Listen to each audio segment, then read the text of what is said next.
Hey guys, welcome back to another episode of Music Den. I'm of course your host Armando Venditti, along here with Jim Bricker. How you doing, Jim? I'm doing pretty well. That's good. That's good. Ladies and gentlemen, we are going to be doing a top 10 albums show of Frank Zappa.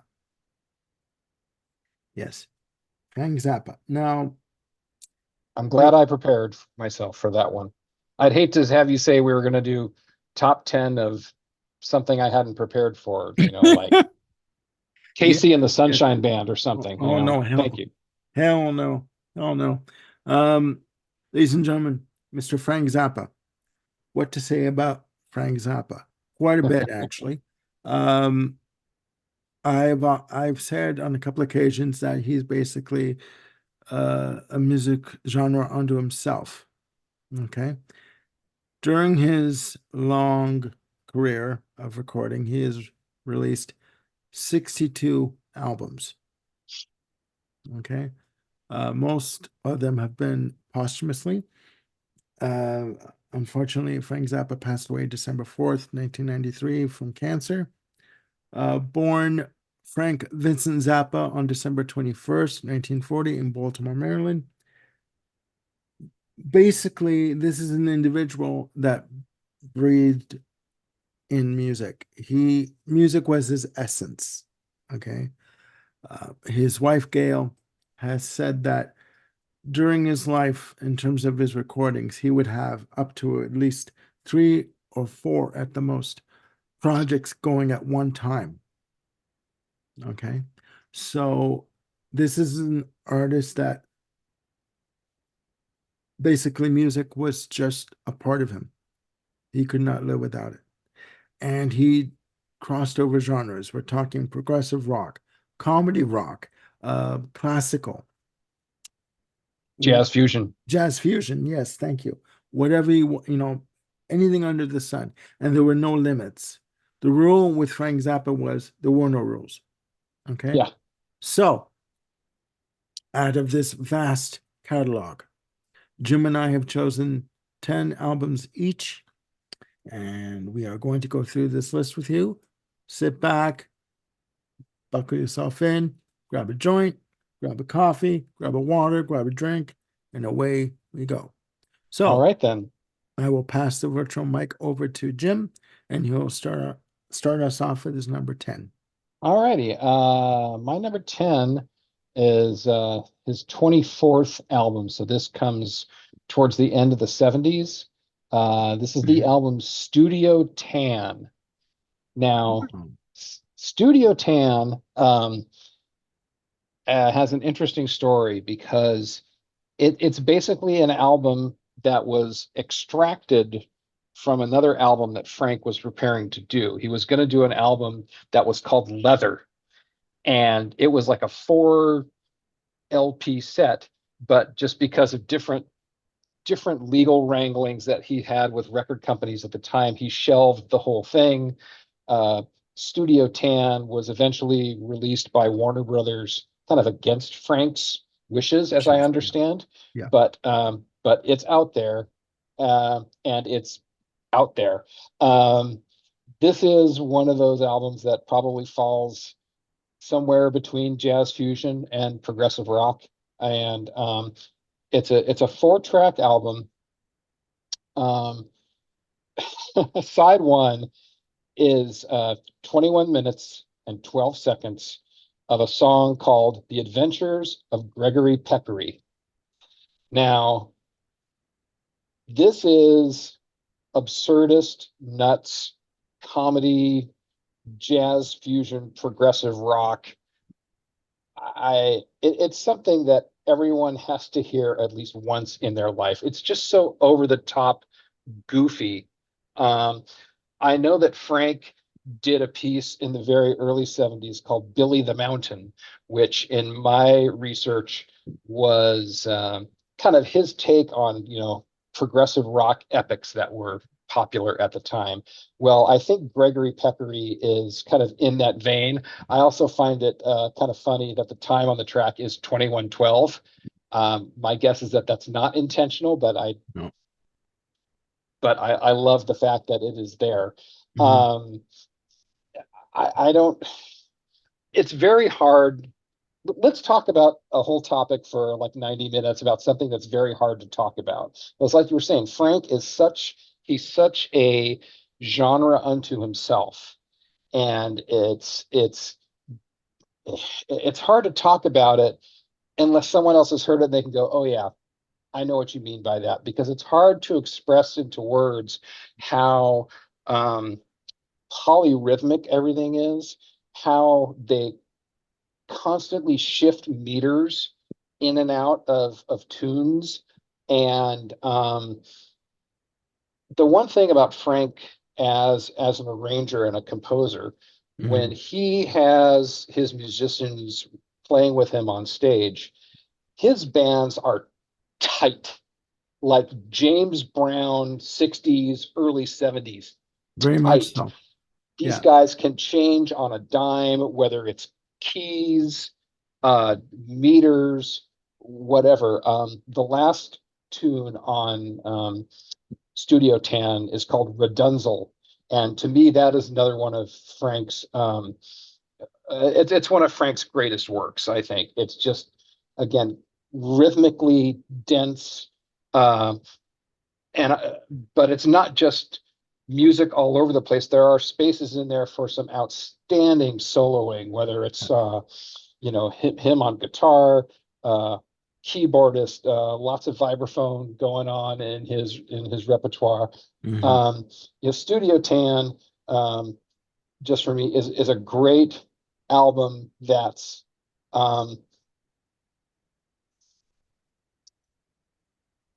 it's another one that's all over the place. You've got this comedy prog epic on side one, then you've got this fusion jazz prog blast off with Redunzel.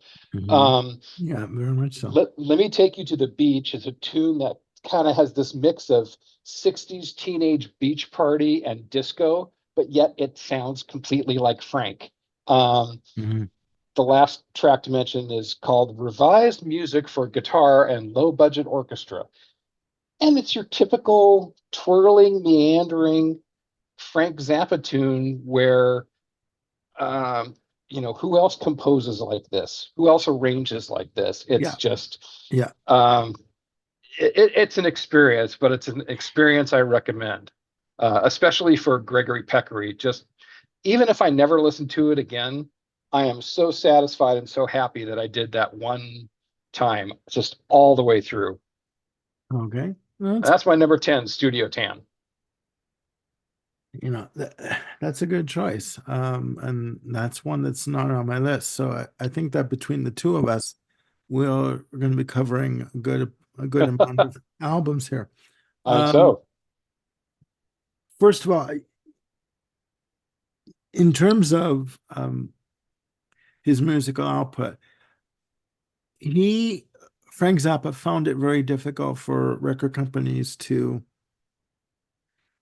release his music. So he the you know realized early on that he would have to release it himself. So Mhm. he started Bizarre Records to release his own material. He also signed Alice Cooper in the early, late 60s there. And he was just someone who was very precocious and very had a very forward thinking way of doing things. And he just Yeah. wanted to release as much music as he could. And he has said in interviews, he says, if you want to if you want to listen to someone going on in a song about how I met you, and and our eyes met and the leaves changed color, and how we fell in love, he says that was not his idea of a good time. Okay. Right. All right. He would rather write songs like "Don't You Ever Wash That Thing." Okay. I mean, this is someone whose musical tastes were um, Edgar Varese, you know what I mean, and Johnny Walker, you know what I mean, like I believe that's his name, guitar player. So to go from blues to someone like Edgar Varese, I mean, you know what you're going to get is just a mixture of everything under the Yeah. sea in one pot, right? So, no, but that's a good one. That's a good choice for number 10. Ladies and gentlemen, my number 10 is Uncle Meat. Ah, Raised, early. yeah, really early. Released uh April 21st, 1969. Oh my God, what the hell to say about this album? It's all over the place.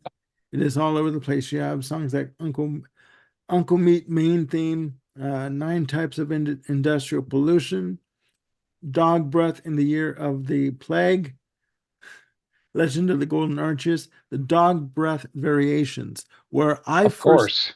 I first heard this track during the Roxy performance in 73, Yeah. which I have. And I'm like, what the hell is this? You know, Hmm. he's all over the place. Is it mainstream? Hell no. No, no, no, no way. Right. No. Is it maybe a little bit too much for me? Yeah. I don't enjoy listening to somebody burp or pass gas on an album. It's not my idea of a good time. My, my tastes are much more refined than that, or further along, I would say. But I mean, Developed. developed, yes, yes. But this shows that Uncle Meat shows that Frank Zappa, sorry, was someone that basically did whatever the hell he wanted to do on top. Yeah, And, you went along for the ride. If you liked it, you liked it. If you didn't, you moved on. And he was okay with that. absolutely. Yeah. So, so that's my number 10, Uncle That Meat. Uncle Meat. Yep. The last of sort of the classic early mothers where it was just very hard to categorize and pigeonhole those things where, Yeah, it comedy? Was it acid jazz? Was it just, psychedelic freak out? And the answers are yes, yes, yes, and yes. I mean, it's yeah, boundaryless. yeah, yeah. Um, it is what it is. It's Zappa. I mean, like Yeah. just like we talked about Pat Metheny having it being his own musical genre. So is Zappa in that respect. So And the thing that comes to mind about that, Armando, is, and I didn't think about it until we started talking, is the fact that one of Frank's very early public appearances is on the Steve Allen show. And I think this is in it's either the late 50s or the early 60s. You can find it on YouTube. It's in black and white. Basically, Frank is playing a composition on a bicycle. He's got a bicycle. I think it's turned upside down, okay. and he's basically playing a percussion piece on a sitting bicycle. Spokes, chains, wheels, seats, handlebars, all that is just fodder for him for Yeah. making a wonderful racket. Yeah. No, he was a talent, and he was someone, as I've said before, who basically did whatever the hell he wanted to do. And if you wanted to go for the ride, strap in because you never knew where you were going to end up. Yeah. So, um, but we must carry on, ladies and gentlemen. You're number 9. My number nine, kind of time wise in between our first two albums that we talked about. This is his ninth album from 1972 called The Grand Wazoo. Um, this was in Frank's wheelchair period. After he was pushed off of a stage in London by a overzealous fan, and he fell like 15 feet into the orchestra pit, and Oh, very nearly died. yeah. Um, but he was in a wheelchair for quite a long time. But yet, like you alluded to earlier, he was still working. He still had irons in the fire and things that he wanted to do. So this was kind of his one of the records from this big band period. Hmm. where he was basically the composer and the conductor, but not necessarily a performer. So what you've got are these fantastic compositions with these very inventive arrangements that's, Mhm. again, somewhere between the Buddy Rich big band and, you know, and progressive rock. Um, um, the Grand Wazoo. Oh, one thing to kind of tell out. So the version of Grand Wazoo that I listened to has the Grand Wazoo, that track, like 13-minute track. That's track number one. I believe that there are versions of this album that have been released over Frank's lifetime and posthumously where it's track number two. And that's one of the things that I kind of wanted to talk about a little bit is that Frank has had this experience Yeah. kind of like George Lucas in Star Wars of going in and just retinkering with stuff, Mhm. whether it's changing the track arrangements, um, overdubbing drums because he didn't like the way that they sounded in the original thing. Mhm. Um, on another one of the albums that I had notes on, Sleep Dirt, there's like three tracks that on some versions of the album have female vocals, like, and they're like actual songs, Yeah. but there's some versions of the album where the vocals are just stripped. So it's almost difficult to talk about these as albums because it's inconsistent on what you're going to find, whether you're listening to it Exactly. over streaming or Exactly. picking it up used or in a used vinyl shop or whatever. So grains of salt. Take these with grains of salt. Exactly. And it also begs the question, this could be another tangent um avenue that we go down. When when you're dealing with an album, when you're dealing with a set of songs that you want to put out, you know, to the public, when is enough enough?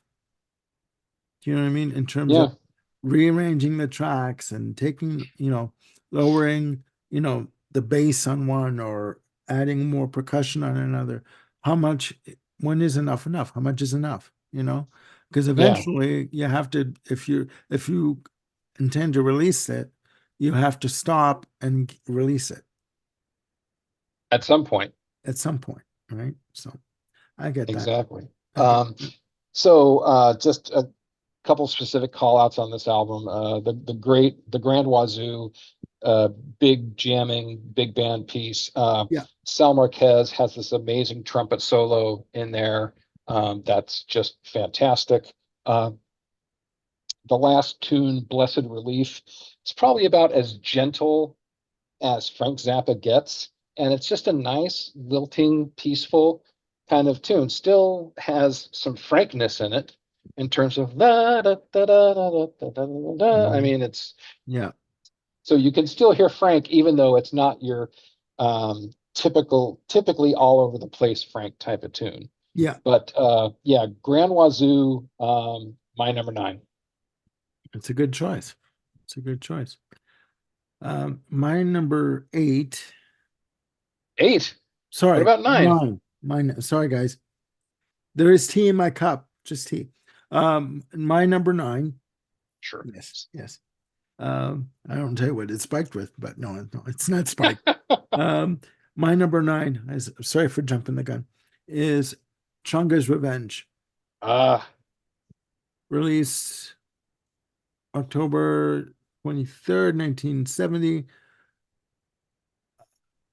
Again, all over the place. This is when he was again in the state of transition musically. Songs like Transylvania Boogie, I love that.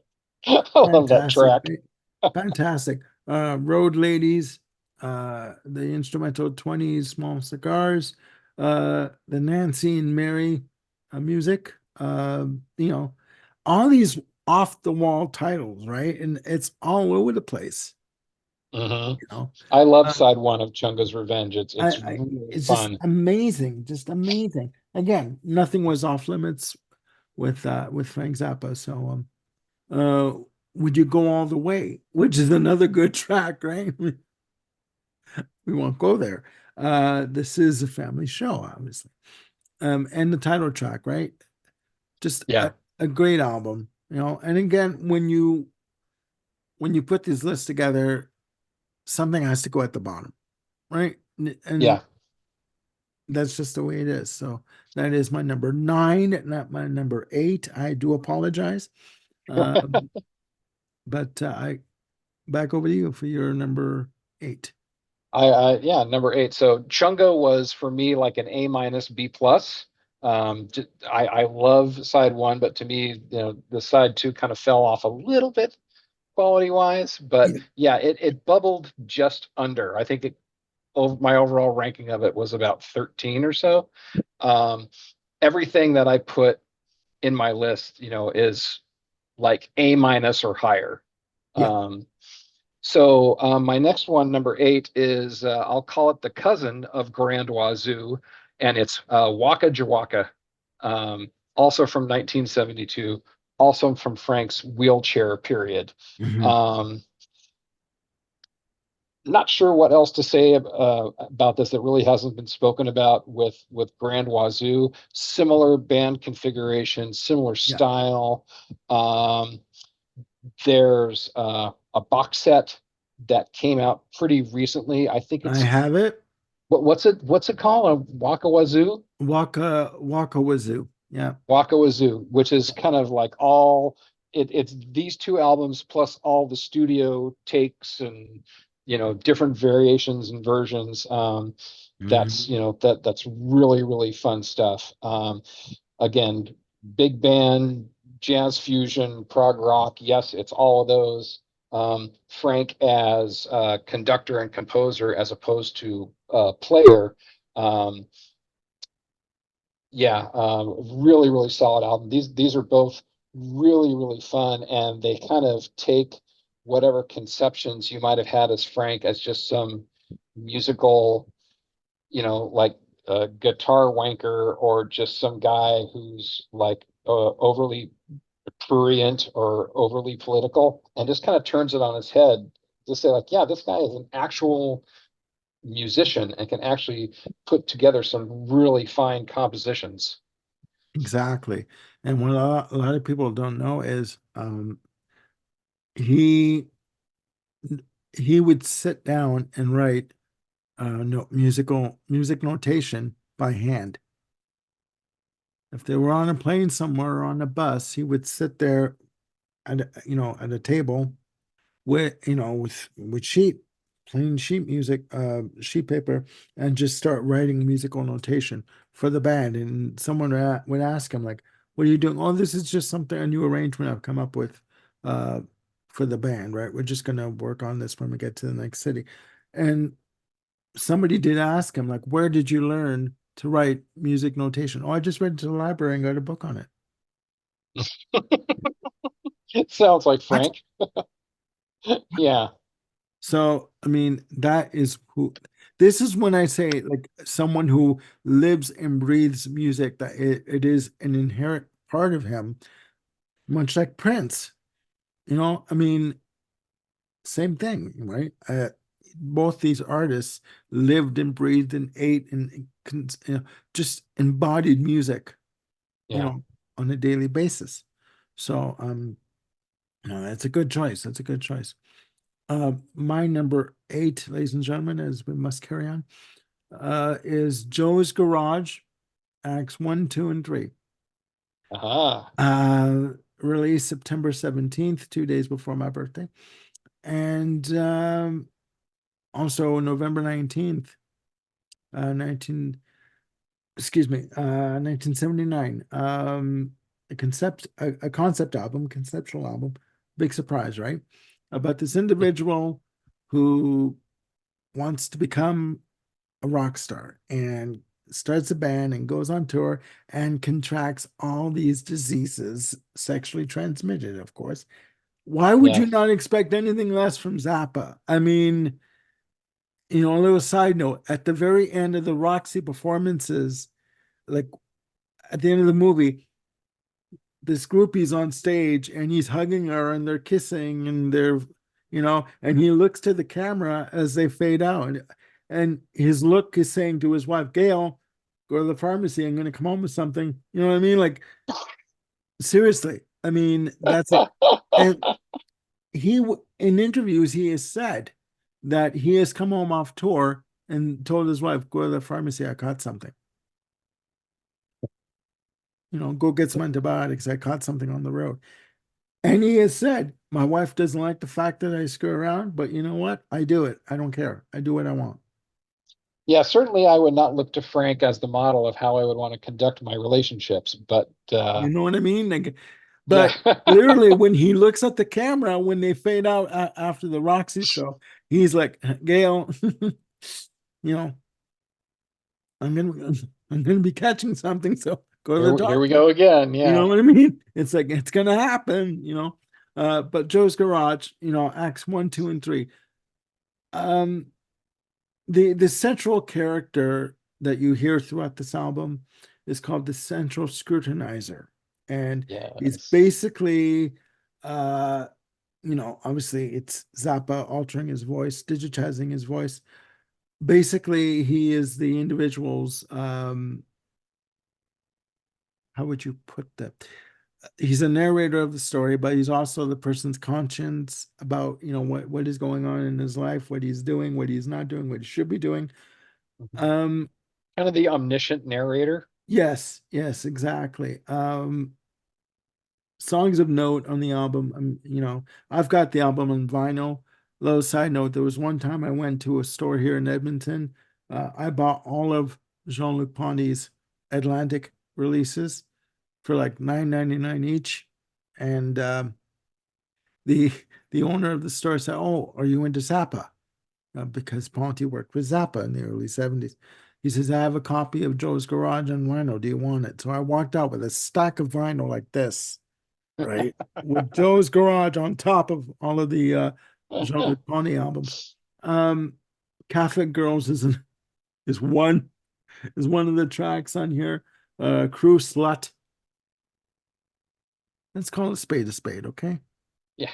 The man was a hoe. I mean, and he was a proud hoe. I mean, um, it's like he didn't fall off in the toilet for God's sake. But I mean, you know, it's a good album. It's experimental. The reason why it's number 8 for me, guys, is how many times can you hear about somebody talking about VD throughout Yes. throughout an album? It's repetitive and becomes a bit monotonous after a while. Musically, it is good, but it's to me, it's one of his weaker efforts. I think musically, so that's why it's my number 8. Yeah, that's yeah, Joe's Garage is interesting. One of the tracks that I think bears mentioning is Watermelon in Easter Hay, which is a phenomenal Yeah, piece of guitar work there.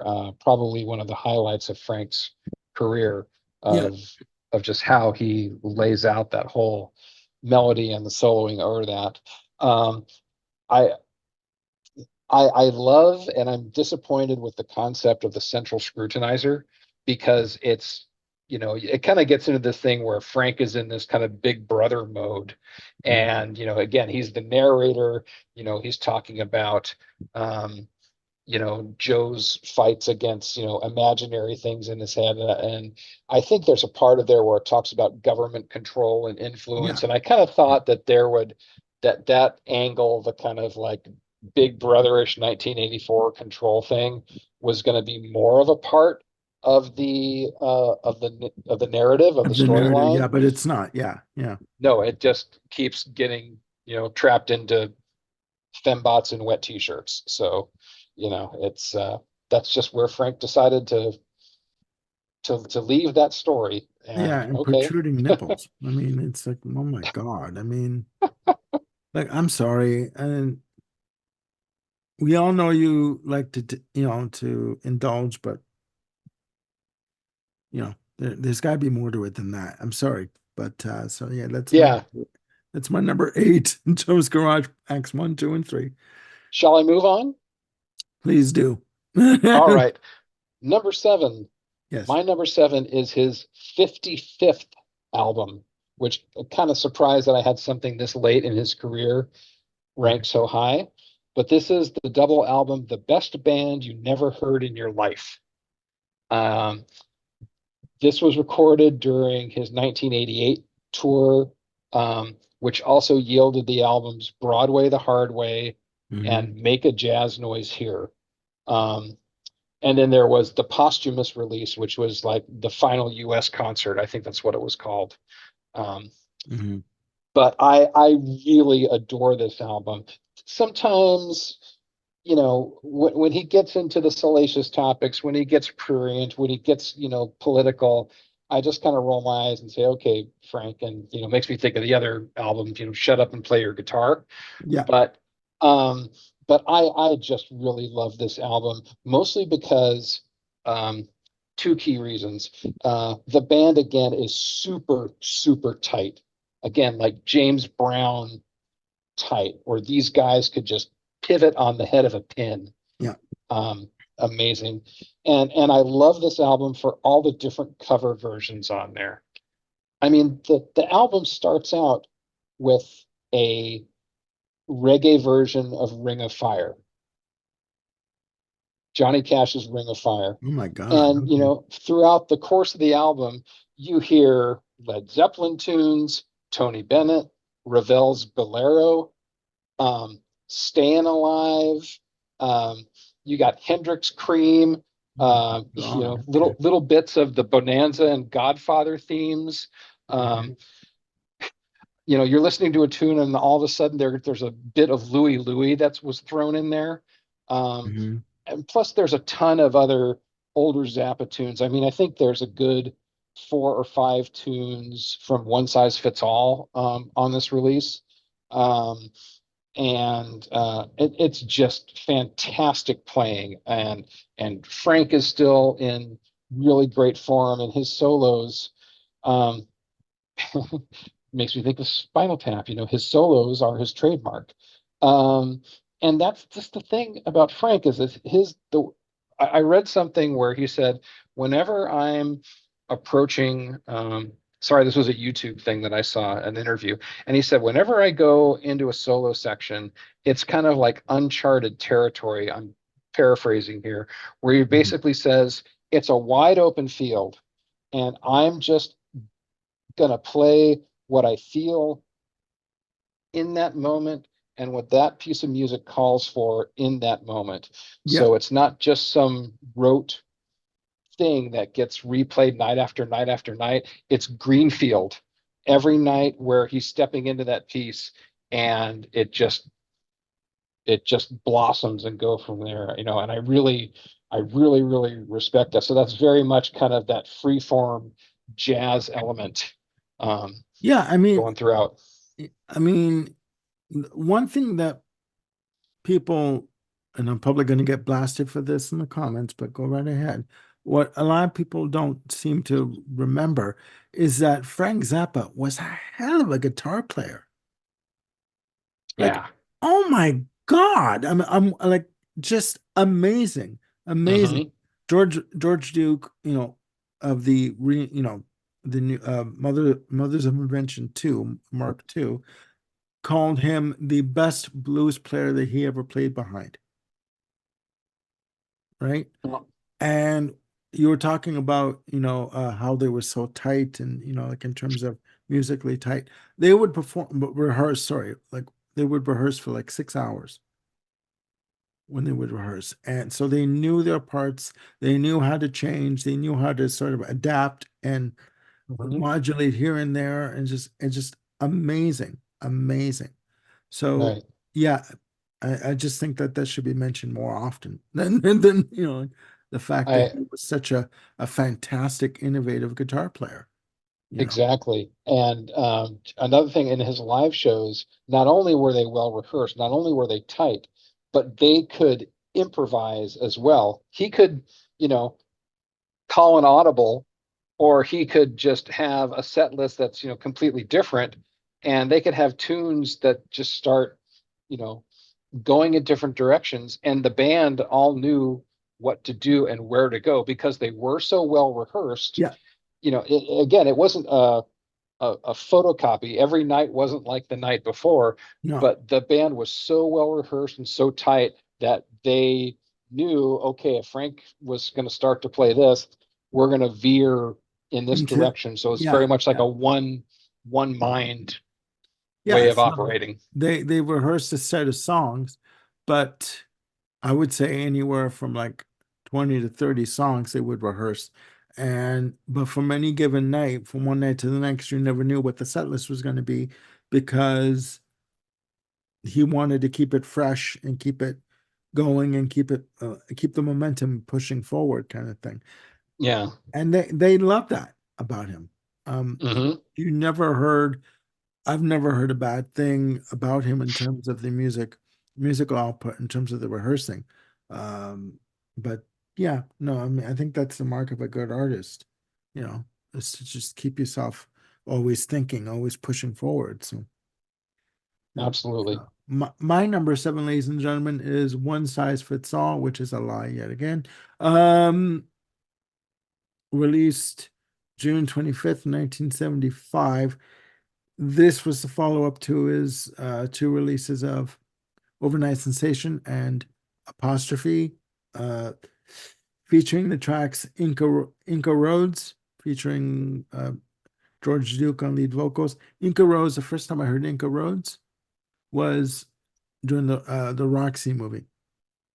So I mean, just all over the place with the arrangements on this.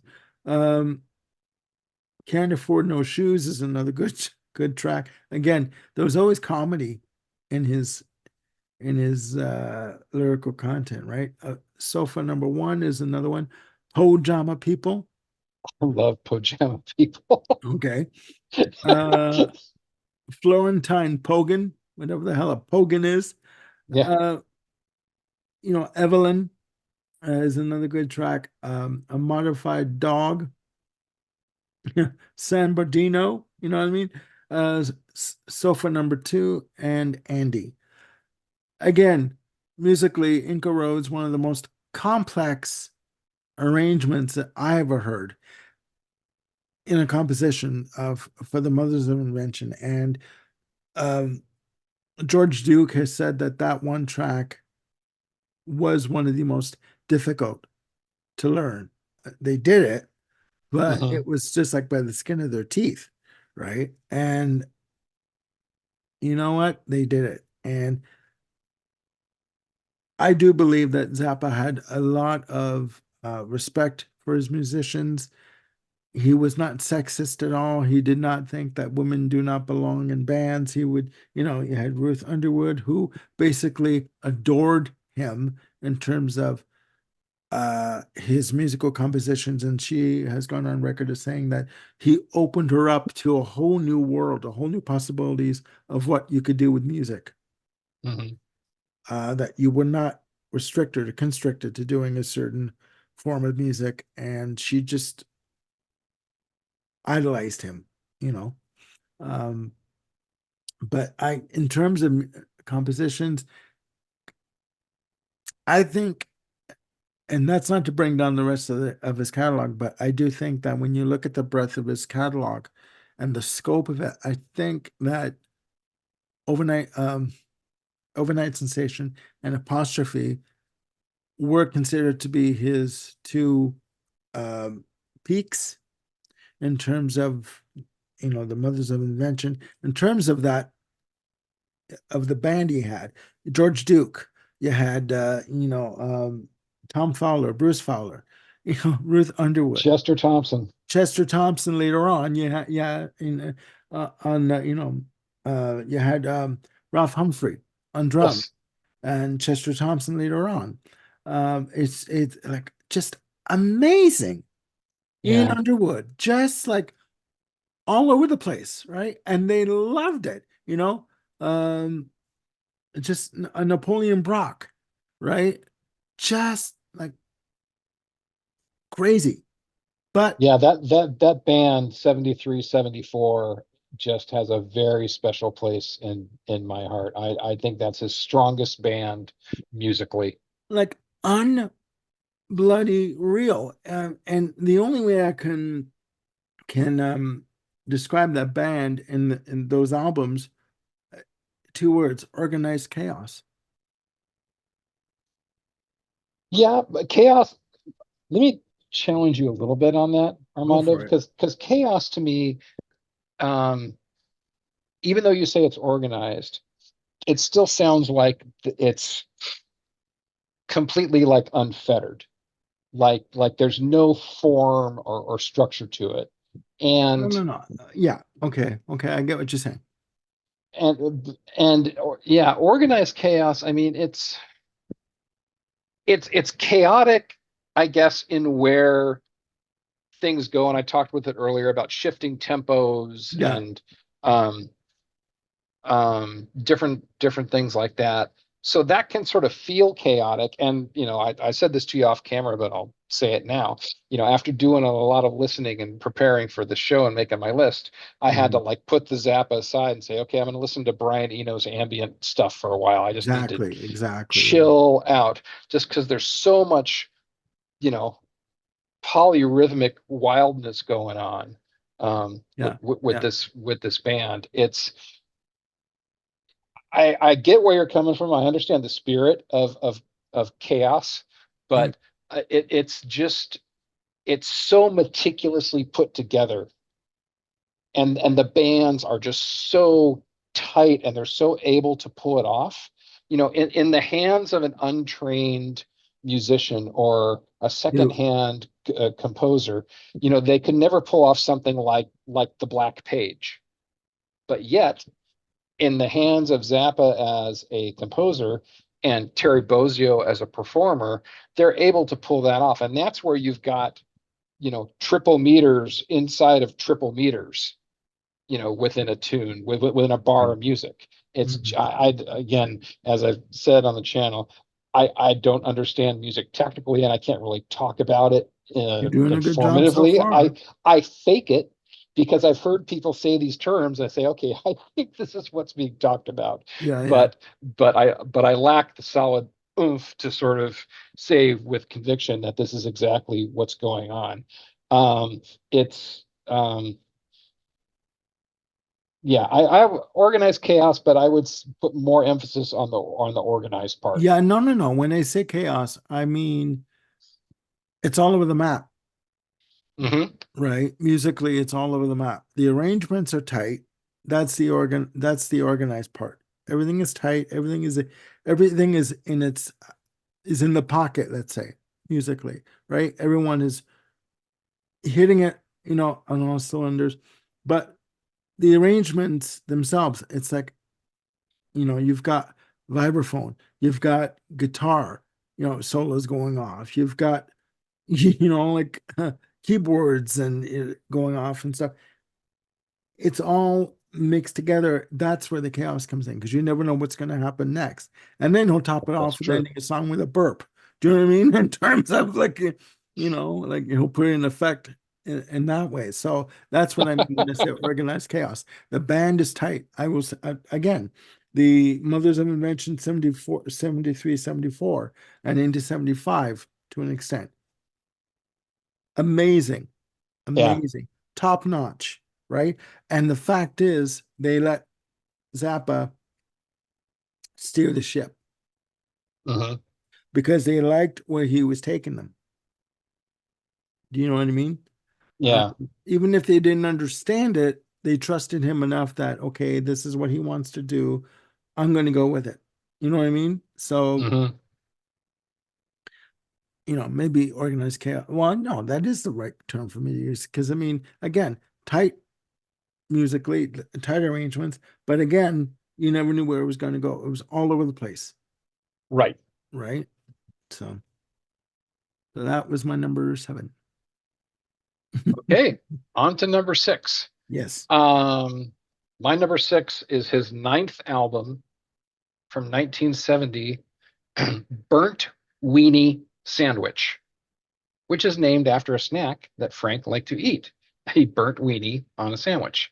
Um, this album is another one where it's stylistically all over the place. The first tune is, harkens back to his love for doo-wop. Then you have three or four pieces that feel like they're little vignettes of a modern classical, chamber orchestra performance. Then you get into some tweaky jazz fusion, and then Um, some really, big band types of arrangements on songs. Um, there's an extended piece on side two called Little House that I used to live in, which is just a vehicle for just outright jamming. Yeah. It's just a fantastic tune. A lot of side one is segued together. So you have tunes that are 40 seconds segueing into 1 minute and a half, into 4 minutes 35. It's just, Yeah.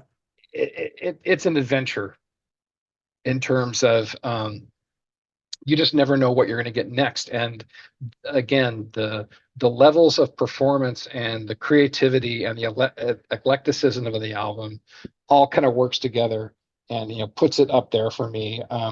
I did kind of two levels of scoring to try to figure out what album I wanted Mhm. where. I gave this a 9 out of 10, and I also gave it an A ranking, and that's yeah. So that's my number six from 1970, Burnt Weenie Sandwich. Very off title, but man, that music is just amazing. Yep. Highly recommended. Yep. Yep. No, it's a good one. And it's also, I think I failed to mention, Zappa also would release like 2 or 3 albums a year, If not four. Yeah. not four, because he just felt that he had no constraints and he just wanted to release music. And he, again, he just did it. No, that's a good choice. That's a good choice. My number Right. six, ladies and gentlemen, is Waka Jawaka, released July 5th, 1972.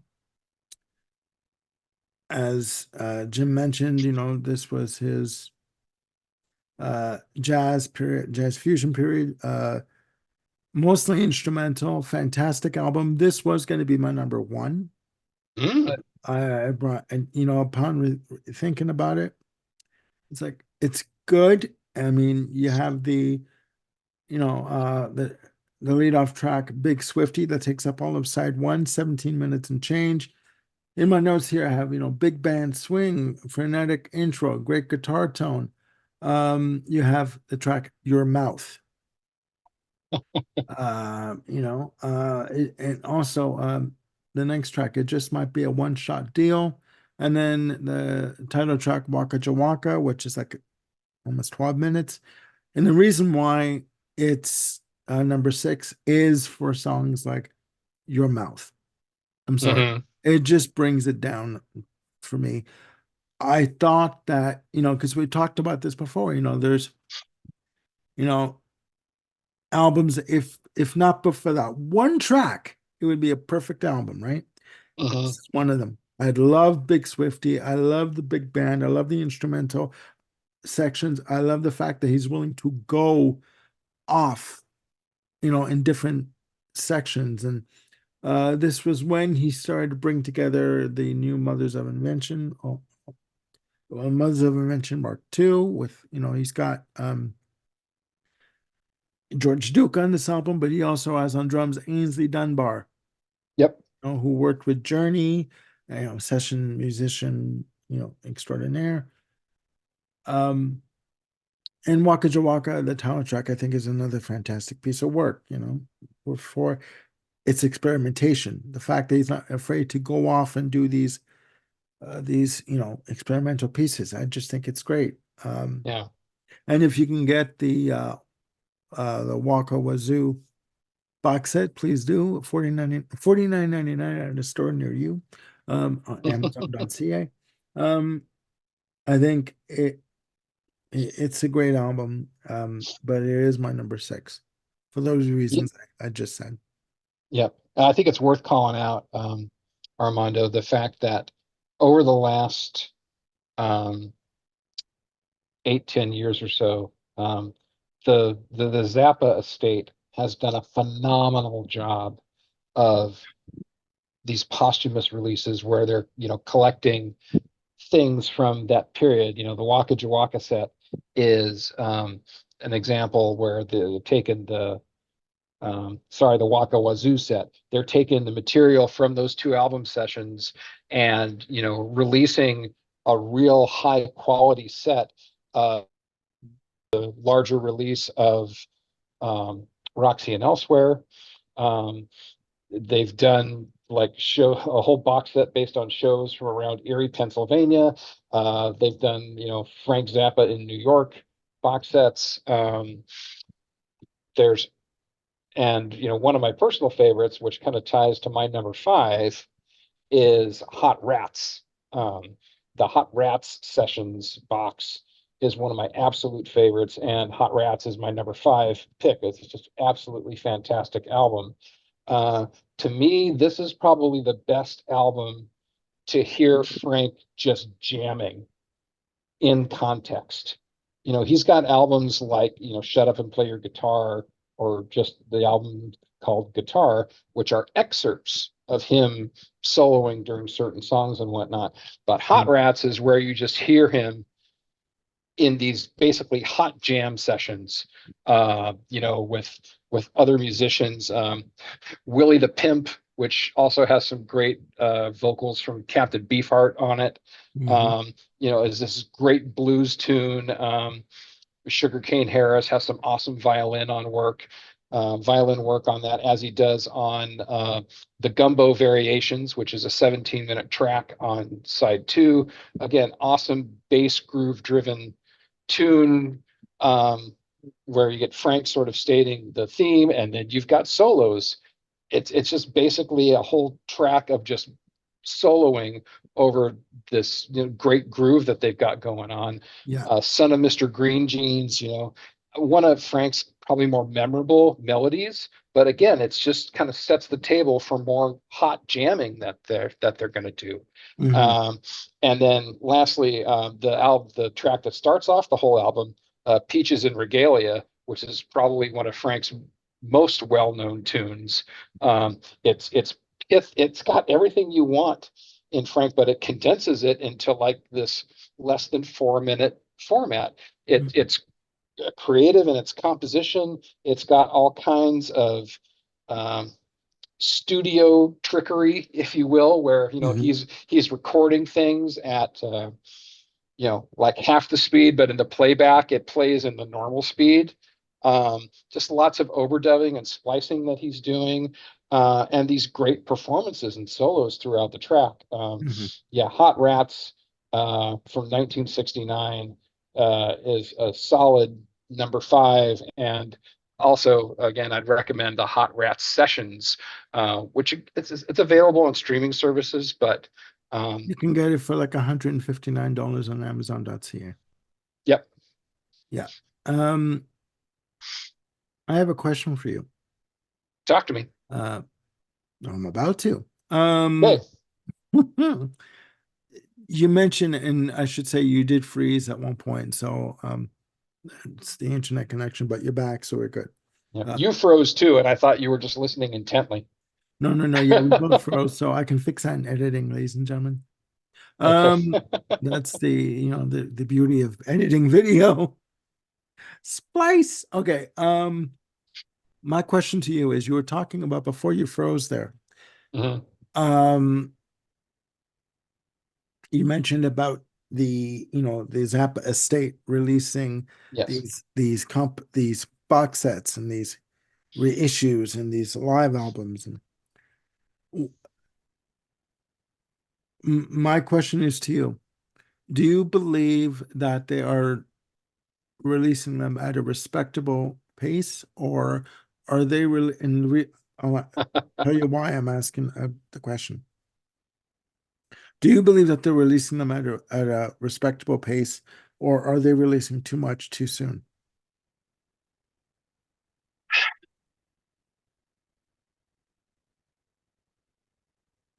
I think it's respectable. I think there is a lot. Yes. I mean, the vaults are bursting, so it's not like they're Yes. mining it for like every little crumb and trying to put it out as like, oh, this is this grand thing. Um, it's not that. every bit of the boxes that I've heard through different streaming services and whatnot before I've laid down money. I mean, they're absolutely worth it. The trouble is, if you're a Zappa fan, it's hell on your bank account. Um, Hello. Yeah, I mean, yeah, I mean, so I get where you're coming from, um, but I think it seems like with each box that comes out, it just cements even further the legacy of Frank, yeah, and really just enshrines, how amazing of a performer and a composer and a band leader that he was. yes. So, and until they turn out a turkey, I'm going to say that they're hitting these home runs. Well, the thing is, and no, I would agree with you. And the only reason why I ask you this question is because I had a discussion, um, a general discussion with someone who shall remain nameless, that they felt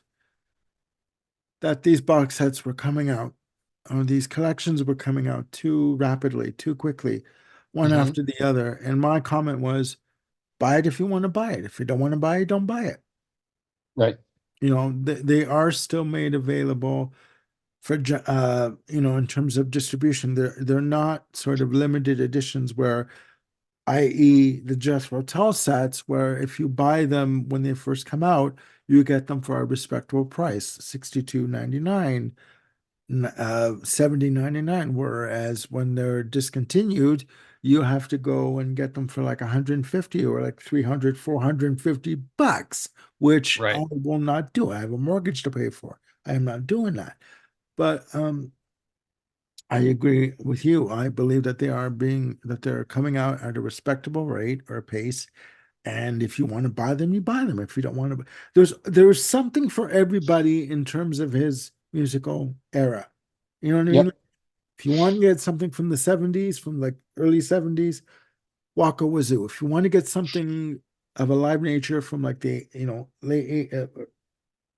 like mid to late 70s or early 80s, Erie, the box Hmm. set of Erie, which I do have, by the way, massive, good though, you know. So I think that whatever you want to get from whatever era, it's there for you to get, right? Uh, Yep. but what do I know, right? I'm just a music fan. Um, so, but again, we must carry on, ladies and gentlemen, those bloody tangents. My number five, ladies and gentlemen, is Hot Rats. This is where we meet up. It's a tie. Yes, It is an exact tie, I think, for our first time. yes, yes. Released October the 10th, 1969. Fantastic album. Just a fantastic album. Starts off with the instrumental Peaches and Regalia. Beautiful composition, very middle of the road, very easy on the ears. I call this instrumental confection because it's just beautiful, right? Did you Uh, say perfection or confection? confection, Okay. you All know, right. Like a dessert. there you go. There you go. All right. There you go with the peaches. It can also be listed as perfection as well. Other songs, Willie the Pimp, Son of Mr. Green Jeans, Little Umbrella, the Gumbo Variations. I mean, it must be a camel. This album, from start to finish, it goes very quickly, Yeah. which is unfortunate because And so that's why I'm thankful you got the Hot Rat Sessions, because it just delves more into that. I will eventually get the Hot Rat Sessions. I will get them. Um, it comes in a really big box, that's very cumbersome to hold on to and grab. And Yeah. but I will dive into it head first, put my swim trunks on and dive into it and have a good time with it eventually. But it is a very good album. Yeah. This had to be higher up on the list. It had to be. So that's why it's my number five. Hot Rats. All right. It could have been higher on mine, but Mhm. but for dot dot dot. Yes. Okay. So but for, speaking of number four, let's go with 1974, his 18th album, Apostrophe. So Apostrophe, the Yellow Snow Suite, we all know it. We all love Yes. it. It's just so goofy and flabbergasting and you know bluesy and you know St. Alfonso's Pancake Breakfast. What do you do with a tune like that Where with he the stole the amazing margarine. I mean, like, where he yeah, stole exactly and wheedled on the bingo cards. Um, and good you got Lord. these Ruth Underwood runs on the vibes that are just how Mind can blowing. you compose that, let alone play it? It's just amazing. Cosmic Debris is a great tune. Yeah. Stinkfoot, Uncle Remus, the apostrophe tune, which is, I guess, I think it's the only piece of tape we have with the Frank, Jack Bruce on bass and Jim Gordon on drums, which Hmm. is just another one of those all out jam sessions. And it's fantastic just to hear Frank cut loose on that. Yeah. Um, yeah. I'm much more of a fan of Apostrophe as opposed to Overnight Sensation, um, just because I think it holds up better. Yeah. Uh, Overnight Sensation would be one of those albums that we talked about where it's like if not for the one track, Yeah. it Yeah. could be perfect. Yeah. Uh, Yeah. It's going so to be a show for us, guys. I If think not for that so. one track. Yeah. But yeah, Apostrophe, fantastic album. Uh, A from me. It's the right balance of humor, Yeah. jazz chops, and rock energy on that one. Yeah. Yeah. No, I would agree. I would agree. We must carry on, ladies and gentlemen. My number four is the Grand Wazoo.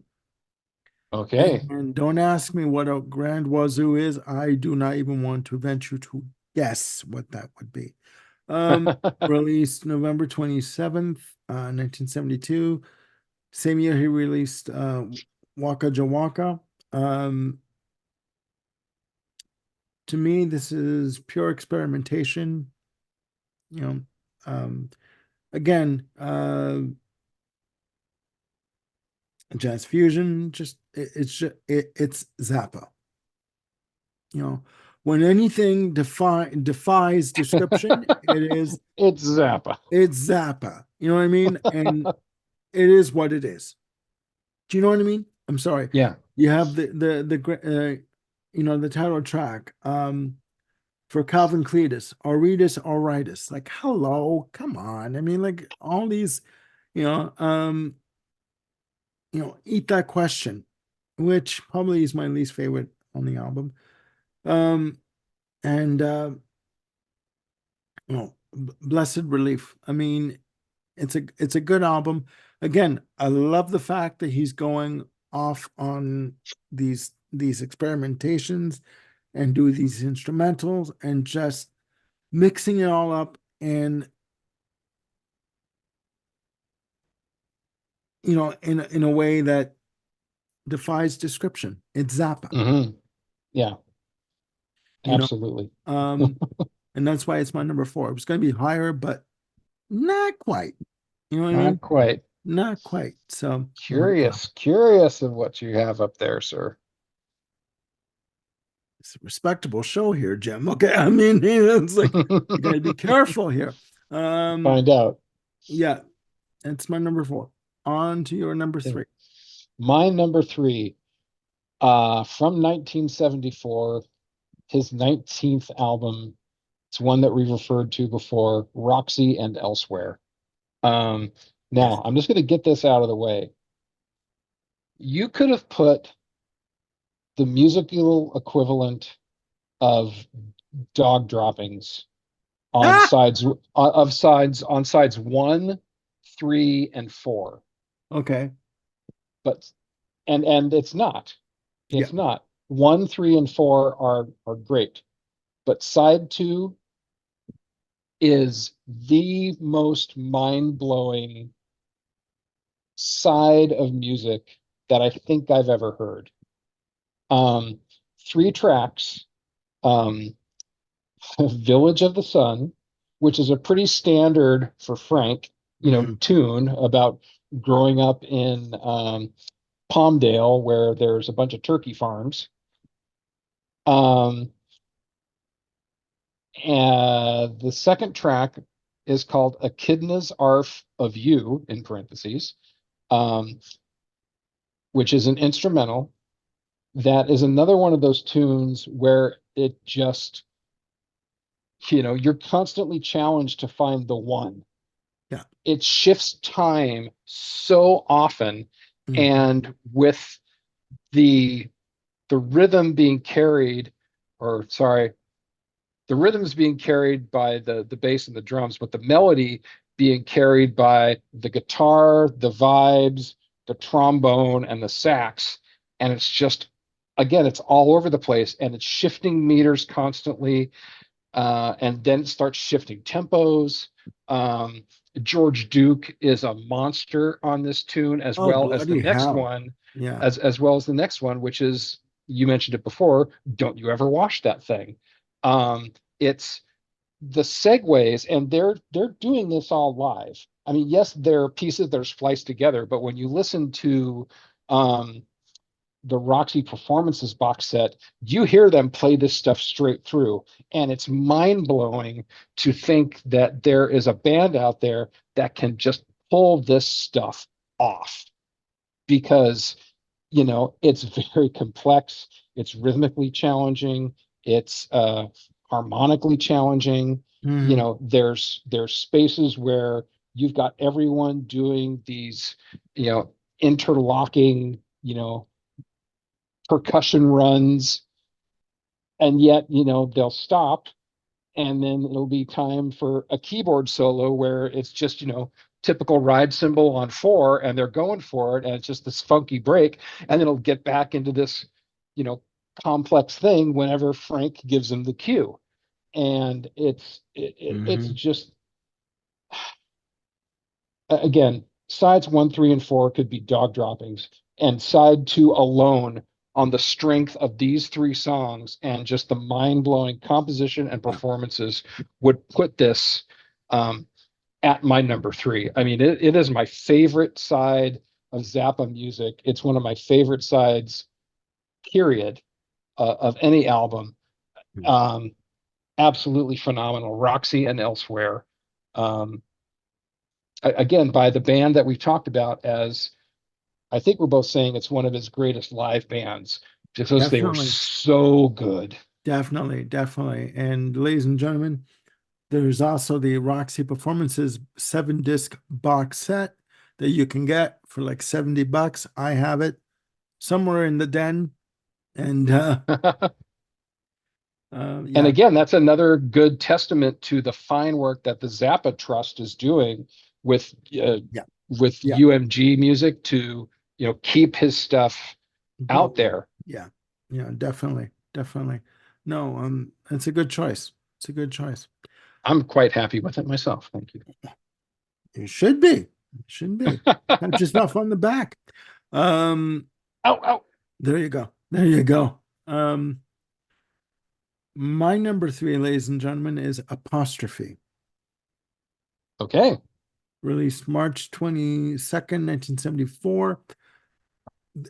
This album released a year before Overnight Sensation. It is amazing. It is amazing. There is a classic albums documentary that combines both Apostrophe and Overnight Sensation, the recording of, because they were recorded at the same time. What's to be said about this album except that it's fucking good? I'm sorry. It's a Um, family show. You there keep we go. telling me it's a family show and listen to yourself. There you go. Well, that's why I kind of dropped down a little bit there. It's effing good. It's effing good. Um, you know, don't eat the yellow snow. Watch out where the Huskies go, and don't you eat the yellow snow. I mean, Exactly. come on, and it's just so quirky and just so frenetic in the arrangement that it's like, I'm done. I'm like, okay, that's it, man. I can't do any more, and then there's Nanook rubs it. What do they rub? A What do they hitherto rub? circular motion. There you go. You know, strictly commercial. You know what I mean? Yep. um, St. Alphonsus pancake breakfast. Well, he stole the margarine. I'm like, hello. I mean, like, come on. Fantastic. Uh, Father Oblivion, Cosmic Debris, which is blues galore, you know, Yep. just unreal. I'm going to say this wrong. Eccentrifugal force. I mean, give me an effing break here. Come on. And, the instrumental apostrophe, the title track, the one track that Zappa has stated in interviews that that track was born out of a jam session between Jim Gordon and Jack Bruce from Cream, and that he really didn't like that he felt that he didn't really feel comfortable with the jam session just because Jack Bruce, playing a certain way really didn't get what, uh, that really didn't understand what Frank wanted on the track. Although when you say to someone who is a trained musician, I want to hear a whack sound on the bass, how the hell do you describe whack? Here, just give me a whack sound. You can't, right? It's just impossible. And of course, there's Uncle Remus featuring, George Duke and Stinkfoot. You're like, come on. I mean, Stinkfoot's a great tune. fantastic album from top to bottom, with, you know, apostrophe also included in terms of, being, the one track that he really didn't think too much about, think too much of. But I think it's a fantastic album. I Yeah. think that they should, there at some point, Ryko Music or Ryko Records did release apostrophe and Overnight Sensation together as one As on a one twofer. disc. Yeah. Yeah, 1996, I believe. But yeah, this is just a fantastic album. I love it, and I've watched that documentary on classic albums over and over and over again. So, and I always learn something new. And also to the fact that Tina Turner and the Ikettes performed Yes. on the album because they were recording in Bollock Sound, right? So you hear Tina Turner, in the background, her unmistakable voice, although there was a bit of controversy with those recording sessions, because, and I'll say it right now, Ike Turner was an asshole. I will say it right now. He demanded that the Ikettes only get $25 per song. Well, the way the union rules worked, they got $25 an hour per song. So they got paid a whopping $184 and change on the invoice. Okay. And also, Ike Turner demanded that Tina Turner not be credited on the album. You know what? You know what you can do with yourself. Rest in peace, whatever, but you know what you can do with yourself. Uh, Yep. I think that this is a great album, and that's my number three, apostrophe. A fine choice. Thank you. A I like it fine myself. choice. Seeing as how it's my number four, if you have it as number three, all right, that works Okay. out. We did not go over this list together before we did the show, guys. So, No, we've not. Okay, number two. yes. All right. Number two is um his 52nd released album, but it's actually from uh a show or a couple of shows that were recorded in 1974. This is You Can't Do That on Stage Anymore, Volume 2, What do I um, have? the Helsinki sessions. or the Yeah. Helsinki concert, excuse me. Um, Hmm. so first, a word about the "You Can't Do That on Stage Anymore" series. Uh, those were put out in the late 80s and early 90s as 6 double CD sets. Um, with the exception of this concert, the other 5 are piecemeal. I'm going to take something from this band from this decade. I'm going to put it next to something from this other band from this other decade.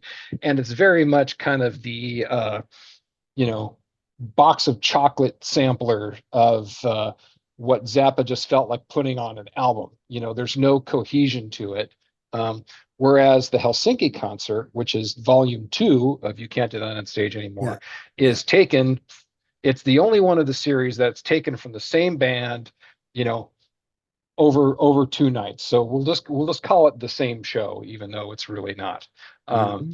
but this is the closest that exists before the Roxy performances of the of an extended look into the power of the 1974 band. Now, I was waxing eloquent before, or tried to. I went on You and on did about fine. Village of the Sun. Thank you. Village of the Sun, Echidna's Arf, and Don't You Ever Watch That Thing. Now, stacked on top of that, in terms of a medley, Hmm. before that, you've got Inca Roads, which you talked about a great deal, and then Redunzel, which I've talked about a great deal. So basically, you have like songs 3 through 7 are just this unbelievable swath of performances. It's very much it brings to me the same kind of passion that side 2 of Roxy and Elsewhere brings, because it's just, again, inconceivable to me that these musicians can be performing at this high level with this complexity. um, but they're professional musicians, and they're obviously very, very good at their craft. But again, this is just like 25 minutes of just mind blowing. I can't believe I'm hearing this stuff. Hmm. On disc 2, um, they're the tune Approximate is its own has its own special place in the Zappa lore, because it's basically a 90-second piece of music that he just kind of keeps rearranging for different things. Yeah. And it's not an easy 90. Did I say 90 minutes or 90 seconds? 90 um seconds. okay, so it's this 90-second piece that, again, is all over the place in meter and melody and harmony, Hmm. polyrhythmic. How many percussionists can you put in a track at one time? I mean, that's what Approximate is. It's just fantastic. Hmm. The last piece, just about the last piece on the disc, is a very unique version of Montana, which is on originally from the Overnight Sensation album, um, with the parenthetical title of Whipping Floss. The reason it's called that is because someone in the audience, called out for the band to play Whipping Post. And I don't know if Frank knows what Whipping Post is or knew about it at the time, but he basically took the song Montana, and where it made sense, they would insert the phrases Whipping Post into the song. Hmm. um and so Pink it just Post sort came of from be the Allman Brothers. from the Allman Brothers, right? So it just kind of became this mashup of, Yeah. moving to Montana soon, going to be a whipping post tycoon, and things like that, just Okay. right I off get the you. top of their head. I get you. And it just kind of speaks to the creativity, the fun, the dynamism, if you will, Yeah. that this band has. And yeah, again, I really, really love this 74 band. And for a an affordable item, without going deep into the 7 disc Roxy performances set. This Yeah. 2 disc set is another banger that you can put right proudly Right Aside, Roxy and Elsewhere Yeah, as just an unbelievable performance from this band. Again, it's George Duke on keyboards, Ruth Underwood, uh, Chester Thompson and Ralph Humphrey on drums, Tom Fowler on bass. I'm just doing this off the top of my head. Bruce Um, Fowler. Bruce Fowler on trombone, I think, Yes. and then Napoleon Murphy Brock on vocals and sax and flute. Um, Yeah. Fantastic, Oh yeah. utterly fantastic. Oh yeah. No, I have that the Helsinki concert. You can't do that on stage anymore. Um, guys, when you dive into Frank Zappa live, take on another, like overdraft protection doesn't even begin to describe it in terms of being able to pay for all this stuff. There's a lot of live albums out there, so Yeah, and they're all good quality, as far as I know. They're all of excellent quality. That you're not going to get a 10th generation recording of a concert kind of a thing. right. You're always going to get good quality sound recording. So that's a good one. That's a good one. My number two, ladies and gentlemen, is "You Are What You Is," released September 22nd, 1981. This album started out as what was going to be two other albums that he started to work on. And he just decided that he didn't like the direction of where they were going. And he just did about face and started recording stuff for another album that he knew was going to be a double album. 20 songs in all. This album encompasses rock, doo-wop, funk, reggae, you know what I mean? New wave. You know what I mean? It's unreal. Starts off with Teenage Wind, take from that what you will. Um, Good track, featuring Ike Willis, I believe, on vocals. At this point, Chester Thompson's touring with Genesis full time. Ruth Underwood is gone. George Duke has got his own solo career. He's doing albums with Stanley Clarke at this point. Harder Than Your Husband is next. Can you imagine having a track with the title Harder Than Your Husband? Not good. Not good. I'm sorry. But a good track nonetheless, right? But nothing that any other man wants to hear coming out of from anyone, okay? Um Exactly. Doreen is another track, right? Um Good track. The title track, You Are What You Is. I remember seeing this video. I was how old would I have been? 11 years old. And just like, what the hell am I watching here? I don't understand this. Um, Fantastic. To me, I call this sort of like sped up reggae in terms of the arrangement. Hmm. And just great. Other tracks of note. Dumb All Over, Heavenly Bank Account, Suicide Chump, Goblin Girl. Okay. And how, These titles. you know what I mean? Theme from the third movement of Sinister Footwear. Oh, But yes. of course. What else do we have here? Society Pages. I'm a beautiful guy. Beauty knows no pain. That's bullshit. Well, we'll go on to that. Um, Charlie's enormous mouth. Okay, take from that what you will. I'm just saying. Frank Um, has these themes. I mean, I think I remember one of the first one or two Mothers of Invention albums from like 67 or 66. yeah, I think there's a tune called Your Mouth is the Ugliest Part of Your Body. yeah, yeah, yeah. So he definitely has a thing for what people let come out of their mouths. Exactly. Other songs of note, Conehead, Mud Club. By the way, if you can get Mud Club 1980 as a live album, the triple Mm. disc, good album. I have that as well. The Meek Shall Inherit Nothing. Okay. Um, Jumbo, uh, Jumbo Go Away. Another track. Okay. Just nonsensical. If only she would have. And the last track, Drafted Again. what I like about this album is it is one of his song titles aside. Okay. Never mind about, harder than your husband. Forget that. Okay. The musical style, it's all over the place. But, but it's accessible. It is one of his most accessible albums musically that he's ever put out. And I think, aside from Valley Girl, we won't even go into Valley Girl. I think he did that on purpose. Okay. Okay. I do believe that.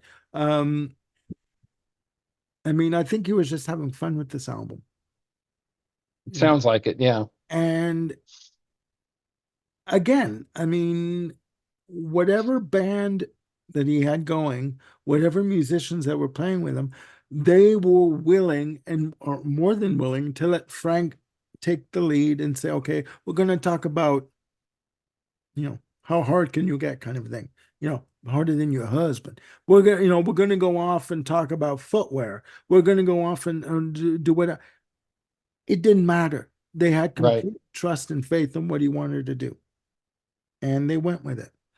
That's my number two. You are what you is. So since you brought it up, let's discuss Valley Girl for a moment, if we can. Okay. Okay. So Valley Girl, I it's hard to speak about this track with a moderate level of objectivity because Valley Girl was, I grew up in Northern California.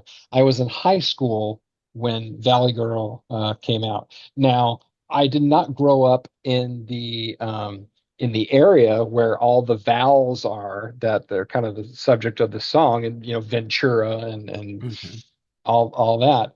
But certainly those Valley Girl isms, were rampant in my high school when where I attended. So um, I think this was Frank's most popular song commercially in terms of where it charted.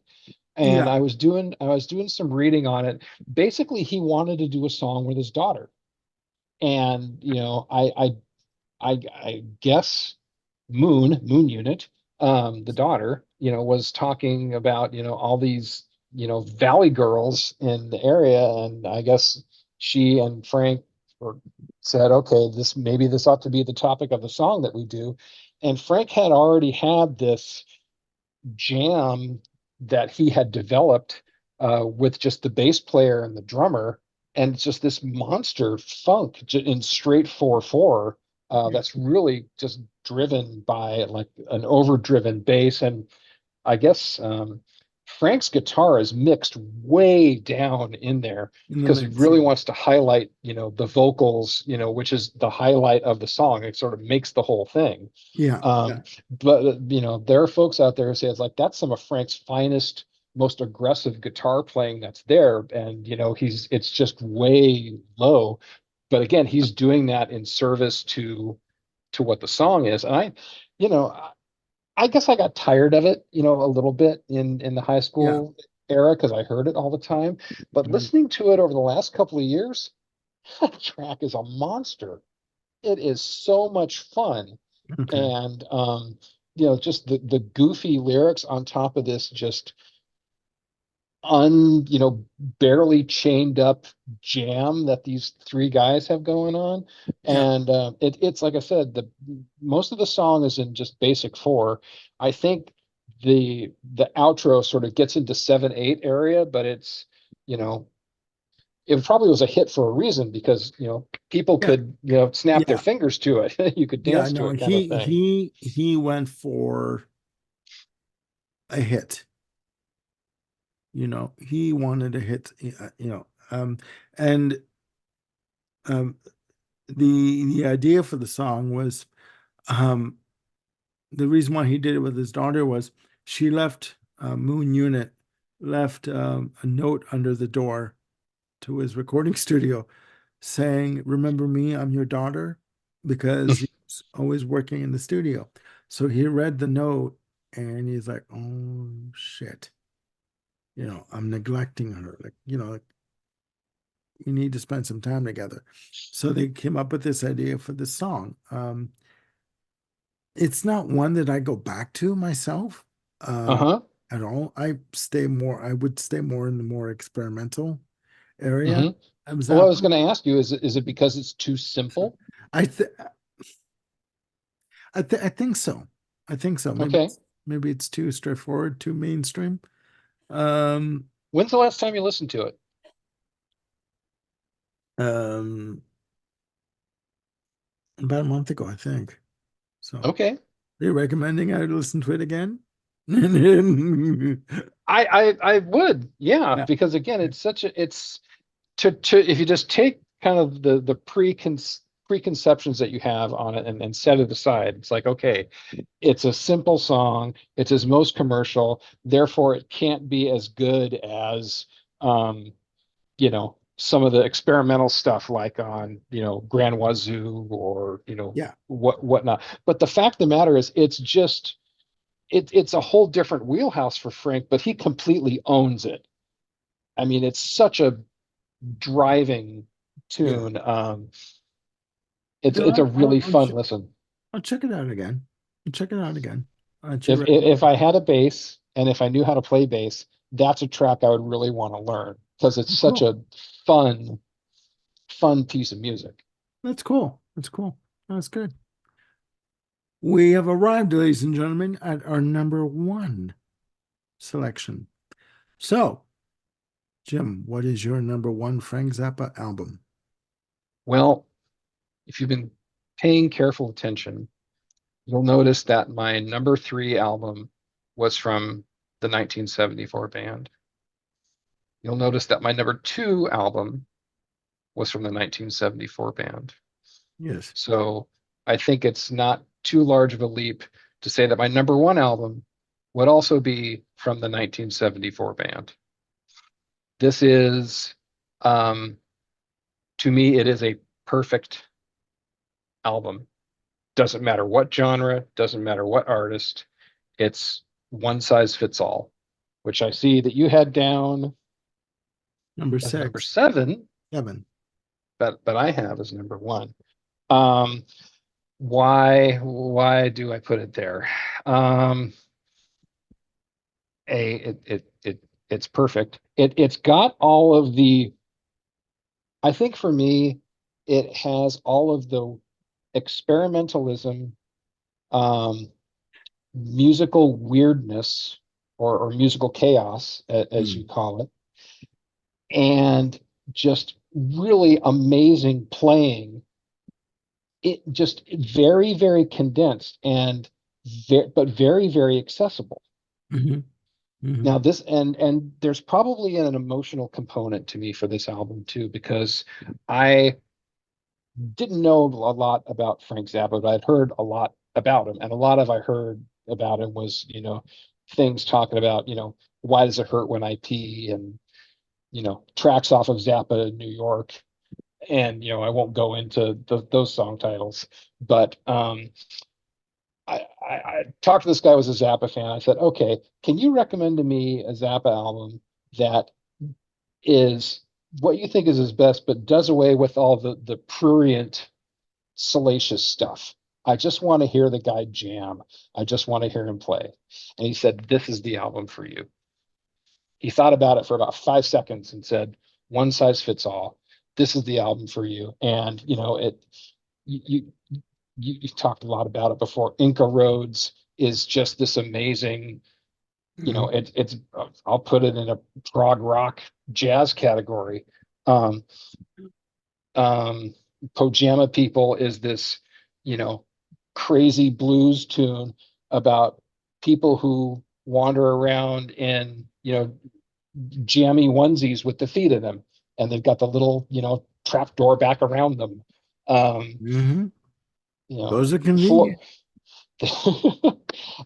Florentine Pogan, which is about a woman who's in love with a '59 Morgan, which is a car. Um, Evelyn, a modified dog, which is just this.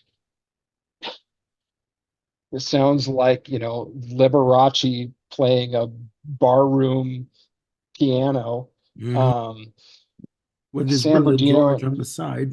Go on. I'd say. yeah, a fantastic George Duke playing throughout this Yeah. album.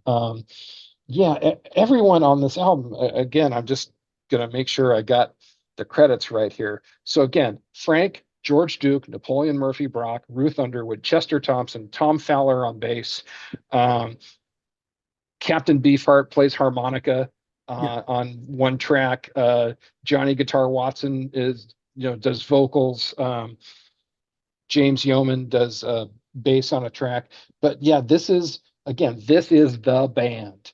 This is Frank's tightest, most solid, most creative, um, unbelievably professional Mhm. in band. I mean, it's just the stuff that they were able to produce, taken as a whole. Um, you know, you take Roxy and Elsewhere, you can't do that on stage anymore. One size fits all. Mhm. Obviously, these were not released in an order, but it's like a perfect trio of albums for me. You think about artists out there who have kind of their holy trinity of albums. Dark Side of the Moon, Wish You Were Here, Animals. The Yes album, Fragile, Close to the Edge. Yeah. Things of that ilk. I would stack these three albums, Roxy, You Can't Do That on Stage, and One Size Fits All, in those canons. I think an Mhm. argument can be made that with the power of the performances, the complexity of the compositions, and just I mean, it's just fun. Mhm. There's just this sense of joy and abandon and silliness in the mind-boggling professionalism for these albums. Yeah. Love it to death. One size fits all. Number one, number one with a bullet, baby. No. Perfect. Perfect. My number one, ladies and gentlemen, is Overnight Sensation. Okay, let's talk. Released September 7th, 1973. The 7 tracks, some clocks in some like 39 minutes. This to me is Frank Zappa's best work. I mean, again, the band that he had, put together for these recordings are top notch. That's all that can be said. Top notch. You know, uh, George Duke, Ralph Humphrey, Tom Fowler, Bruce Fowler,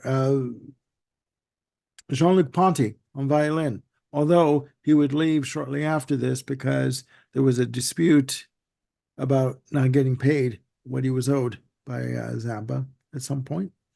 Ruth Underwood. I mean, and then you have, Ian Underwood. You also have, the Ikettes, coming in. Starts off with Camarillo Brillo. You know, every I shouldn't say every, by 99.5% of the songs that Zappa wrote about was about sex. I mean, and this album is no exception. I mean, you've Definitely got no exception. you've got Camarillo Brillo, then you go into the, you know, satire of I'm the Slime, which talks Uh-huh. about, how easily we're manipulated with TV and how TV is slowly controlling us, and he's Yes. doing the vocal coming at it from the perspective of the TV saying you know very but very sort of you can just imagine he's this close, like so close, like this close to the mic, because he's like Yeah. doing almost like a whisper but like a low tone deep tone vocal about I'm controlling you but you don't realize it until it's I too am late. gross and perverted. Exactly. And well, perverted is right, good lord. But I mean it works. And then you've got Dirty Love. Give me your dirty love. Like, come on. You know what I mean? There was ever an ad for, a walking yeast infection. There you go. I'm sorry. It is what it is, right? And then, 50-50, and then Zombie Wolf. Love Zombie Zombie Wolf, Wolf. with the iCats. And you hear Tina Turner cutting through above everyone else, and Oh yeah. I forget the lead vocalist on Zombie Wolf, but I mean, what's his name? Ricky something? Ricky, that he's passed away. Um, but then you've got Dynamo Hum. Okay. Should we go into that topic? I mean, Well, hey, no, it's your show. It's the no. family show. I Let's would say we let's skip it. not even go into Dynamo Hum. But and then you've got, Montana. I think I'm moving to Montana soon to raise me Yeah. up some dental floss. It's like it's mad again, organized chaos. It's all over the place. It's Yeah. musically challenging. It works It totally works on all for freaking levels. It works. I mean, you've got even the artwork. If you look at the artwork, oh sure. like, come on, you know, like that lineup of musicians from 72 through to 75, the best, the Yeah. best. And they all loved Zappa. They all respected him. They all revered him. They also said he could be an SOB at times in terms Hmm. of dealing with him because he's very cut and dry. I mean, Chester Thompson mentioned that when he auditioned for him, he didn't know whether or not he got the job. So he did the audition. He's walking out. No one's talking to him. He's walking out, and Zappa is writing something down. He looks up and goes, "Oh, Chester, you got the gig. See you later. See you next week." It's like, okay, I didn't know. No one told me anything. You know what I mean? Yeah. But getting back to Overnight Sensation, this album for me has everything. And as complex as it is and as maddening in terms of the lyrical content and the arrangements, it is still musically accessible, Yeah. right? So, I mean, there you go. That is my number one. Overnight Sensation. Deal with it. It is what it is. So, yeah, So yeah, I think I mentioned this. I didn't have Overnight Sensation on my list I because, noticed that. I why is that? Oh, I I noticed that. I noticed Oh that. yeah, you noticed that. Yeah. Yeah, I think, I'm the Slime, Zombie Wolf, and Montana are just stone cold classics. I think they're fantastic. yeah, Um, um, 50-50 Dirty Love, Dynamo Hum. I'm just kind of like, I I've I've heard him do the same thing, the same thing, using my finger quotes, on other albums without having, to have me kind of go, I wish he wasn't singing about, what have you. And so to about me, sex. Yeah, is that what you're trying to say? well, I mean, you weren't talking about the topic of Dynamo Hum, I but know. Yeah, that's, I you know. know, I know. I know. so He did sort of have a one-track mind back in the 70s at some point. he Um, he did. And that for me, I just am not, that's just not my choice of what to listen to. of course. But yeah, you can't deny the high level of musicianship and just sheer chops that go on in these songs. Yeah. So while I can appreciate, like the tracks that I mentioned, Slime, Zombie, and Montana, I just really can't, like embrace the album as a whole. But Yeah. yeah, this whole period, 72, 73, 74, 75 are just amazing Yeah. in No, terms I agree. of what the musicians he was able to align himself with, Mhm. and what he was able to get from them in their performances, Mhm. given the material that they had to work with, just incredibly complex. Mhm. It's fantastic. No, I agree. And like, I'll give you an example. Give you an example where I'm coming from. I was exposed to I'm the Slime live, watching Saturday Night Live, uh, Okay. as an 8-year-old. Okay, watching this performance, not realizing who the hell this guy was. And then you look at the video at the monitor, and you've got the slime coming down like the front of the screen, and you've got Don Pardo coming in and talking about, it's slime, Frank, whatever. And I'm like, what the hell is this shit? I'm just like, I'm like, I could not get it. Right. Yeah. But I don't think that an 8-year-old or a 7-year-old is supposed to get Frank Zappa, or even a Oh, 10 year sure. old or an 11-year-old. I think, Yeah. I mean, I only really got into Frank Zappa like over the last 2 years. So I just think that musically for me, I think that, again, I completely get what you're saying with, Dynamo Hum and, Dirty Love, and um, you know, it'd be the same for me with Don't You Ever Watch That Thing. You know what I mean? Sure. I just don't, after a while, the novelty wears off a little bit. But Yeah. musically, in terms of arrangements and composition and playing, you cannot deny that this group of musicians, George Duke, etc., Ruth Underwood, Tom Fowler, Bruce Fowler, Chester Thompson, and Ralph Humphrey, that the caliber of playing on these albums is exemplary. Sorry, Yeah. it is T. Nothing good. It's exemplary and just brilliant, on all levels. Um, so anyways, We there should you have we it, should leave it guys. at that, perhaps. Sorry. I was gonna So say we should leave it at that, perhaps. there you go. We'll leave it at Extraordinary and exemplary. there. You go. We'll leave it at that. Guys, that's our Frank Zappa top 10 albums. I really want to thank uh, Jim for coming in on this, because I was going to do this on my own. And he mentioned that he'd be interested in doing this. So, you know what? I held off, and we did it as a duet. Okay. Um, Thank you for inviting me along on the journey. It was fun to really dig in and try to try to really draw out what I appreciate about Zappa stuff. So this was no, a it's great fine. I mean, great time.